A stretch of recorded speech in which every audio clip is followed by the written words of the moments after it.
আসসালামু আলাইকুম ওরহমতুল্লাহি বারাকাতু। বিসমিল্লাহির রহমানির রহিম।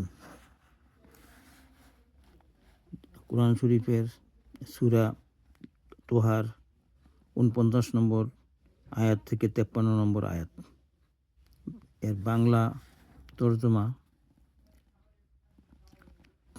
আল্লাহ তাআলা মুসা আলাইহিসসালামকে আল্লাহ তাআলা মুসা আলাইহিসসালামের দাওয়াতকে এইভাবে বর্ণনা করিয়াছেন। ফেরাউন বলিল, ইহা বলো, তোমাদের উভয়ের প্রতিপালক কে? মুসা আলাইহিসসালাম উত্তর দিলেন, আমাদের উভয়ের বরং সকলের প্রতিপালক তিনি, যিনি প্রত্যেক বস্তুকে উহার যথাযথ আকৃতি দান করিয়াছেন, অতঃপর সমস্ত সৃষ্টিকে সর্বপ্রকার কল্যাণ হাসিল করার বুঝ জ্ঞান দান করিয়াছেন। ফেরাউন মুসা আলাইহিসসালামের যুক্তিসম্মত উত্তর শুনিয়া অনর্থক প্রশ্ন করিতে আরম্ভ করিল এবং বলিল, আচ্ছা, পূর্ববর্তী লোকদের অবস্থা বলুন। মুসা আলাইহিসসালাম বলিলেন, তাহাদের সম্পর্কিত জ্ঞান আমার রবের নিকট লৌহ মাহফুজে রহিয়াছে। আমার রব এরূপ সর্বজ্ঞ যে বিভ্রান্ত হন না এবং ভুলিও যান না। তাহাদের আমল সম্পর্কে সঠিক জ্ঞান আমার রবের রহিয়াছে। অতঃপর হযরত মুসা আলাইহিসসালাম আল্লাহ তাআলার এমন ব্যাপক গুণাবলী বর্ণনা করিলেন, যাহা প্রত্যেক সাধারণ মানুষও বুঝিতে পারে। সুতরাং তিনি বলিলেন, তিনি এমন রব, যিনি তোমাদের জন্য জমিনকে বিছানার স্বরূপ বানিয়েছেন এবং উহাতে তোমাদের জন্য রাস্তাসমূহ বানিয়েছেন, আর আসমান হইতে পানি বর্ষণ করিয়াছেন। সূরা তোহা ৪৯ থেকে ৫৩ নম্বর আয়াত। বিসমিল্লাহির রহমানির রহিম। সূরা ইব্রাহিমের ৫ নম্বর আয়াতের বাংলা তর্জমা। আল্লাহ তাআলা বলেন, আর আমি মুসা আলাইহিসসালামকে এই আদেশ দিয়া পাঠিয়াছি যে, আপন কওমকে কুফরের অন্ধকার হইতে ঈমানের আলোর দিকে আনয়ন করো এবং আল্লাহ তাআলার পক্ষ হইতে তাহারা যে সকল মুসিবত ও নেয়ামতের ঘটনাবলীর সম্মুখীন হয়, সেই সকল ঘটনাবলী তাহাদিকে স্মরণ করাও।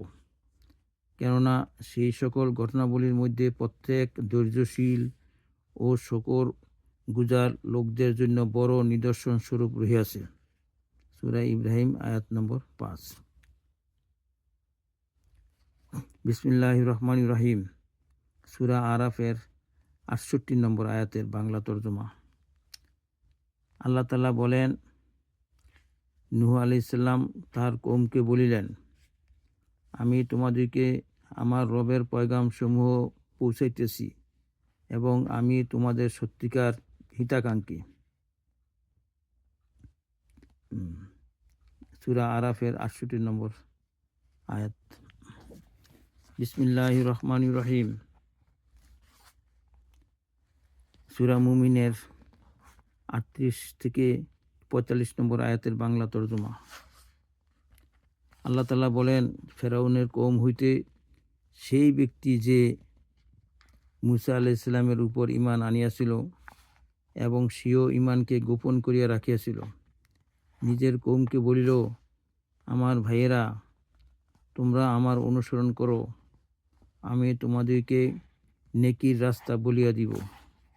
আমার ভাইয়েরা, দুনিয়ার জিন্দেগি অল্প কয়েকদিনের জন্য এবং স্থায়ী নিবাস তো আখিরাতেই হইবে।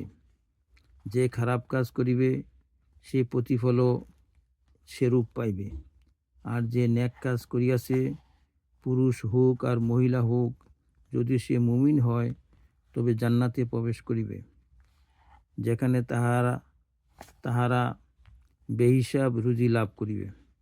আমার ভাইয়েরা, ইহা কেমন কথা? আমি তো তোমাদেরকে মুক্তির দিকে দাওয়াত দিতেছি, আর তোমরা আমাকে দোজখের দিকে ডাকিতেছ। তোমরা আমাকে এই কথার প্রতি ডাকিতেছ যে আমি আল্লাহ তাআলাকে অস্বীকার করি এবং এমন বস্তুকে তাহার অংশীদার সাব্যস্ত করি যাহাকে আমি জানিও না। আমি তোমাদেরকে প্রবল পরাক্রান্ত মহাক্ষমাশীলের দিকে দাওয়াত দিতেছি, আর সুনিশ্চিত কথা তো এই যে তোমরা আমাকে যে বস্তুর দিকে ডাকিতেছ, নাহা না উহা দুনিয়াতে ডাকার যোগ্য, আর না আখেরাতে। আর নিঃসন্দেহে আমাদের সকলকে আল্লাহ তাআলার নিকট ফিরিয়া যাইতে হইবে। আর যাহারা বন্দিগীর সীমা হইতে বাহির হইয়া যাইবে, নিঃসন্দেহে তাহারাই দোজখী হইবে। আমি তোমাদিগকে যাহা কিছু বলিতেছি, তোমরা আমার এই কথা আগামীতে যাইয়া স্মরণ করিবে। আর আমি তো আমার বিষয় আল্লাহ তাআলার সোপর্দ করিতেছি। নিঃসন্দেহে সমস্ত বান্দাগণ আল্লাহ তাআলার দৃষ্টিতে রহিয়াছে। পরিণতি এই হইল যে আল্লাহ তাআলা সেই মুমিনকে তাহাদের অনিষ্টকর ষড়যন্ত্র হইতে সুরক্ষিত রাখিলেন এবং স্বয়ং ফেরাউনীদের উপর কষ্টদায়ক আযাব নাজিল হইল।